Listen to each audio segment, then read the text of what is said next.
Hello everyone. আজকে আমার শাশুড়ি মা বাসায় না থাকায় খুব শর্টকাটই রান্না করে ফেললাম ইলিশ মাছ এবং ডাল। আর সেই রান্নার ভিডিওটি আপনাদের সাথে শেয়ার করছি।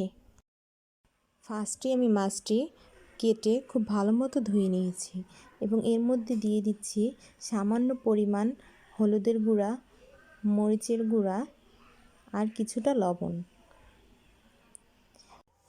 এই সব উপকরণগুলো দিয়ে দেওয়ার পরে আমি মাছটি মাখিয়ে নিচ্ছি।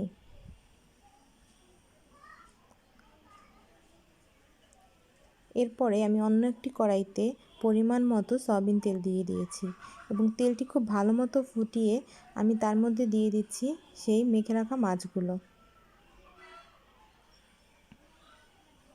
এ পর্যায়ে আমি মাছগুলো খুব ভালো মতো ভেজে নিলাম।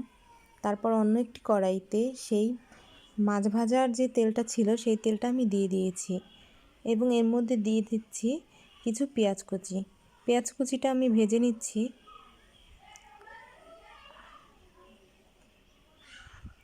পেঁয়াজ কুচিটা ভাজা হয়ে গেলে এর মধ্যে আমি দিয়ে দিব মরিচের গুঁড়া, হলুদের গুঁড়া আর পরিমাণ মতো লবণ। এখানে যদিও আমি লবণ দিয়েছিলাম কিন্তু সেইটার ভিডিওটা করতে আমি ভুলে গিয়েছি। আসলে নতুন নতুন ভিডিও করলে যা হয় আর কি। যাই হোক, তারপর আমি পানি দিয়ে দিচ্ছি। এখানে কয়েকবার আমি পানি দিয়ে মশলাটা কষিয়ে নিচ্ছি।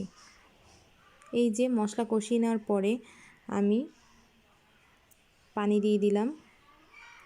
প্রয়োজন অনুযায়ী পানি দেওয়ার পরে আমি পানিটি ফুটিয়ে নিব। এই যে আমার পানিতে বলক চলে আসছে, তারপর আমি ভেজে রাখা মাছগুলো দিয়ে দিচ্ছি।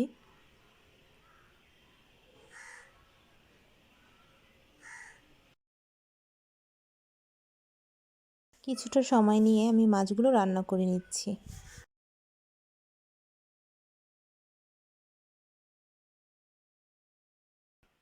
এই যে আমার মাছ রান্না প্রায় হয়ে গিয়েছে। এই তো আমার মাছ আর ডাল রান্না কমপ্লিট। আপনাদের কাছে এই ভিডিওটি কেমন লেগেছে অবশ্যই কমেন্টস করে জানাবেন। Thanks for watching.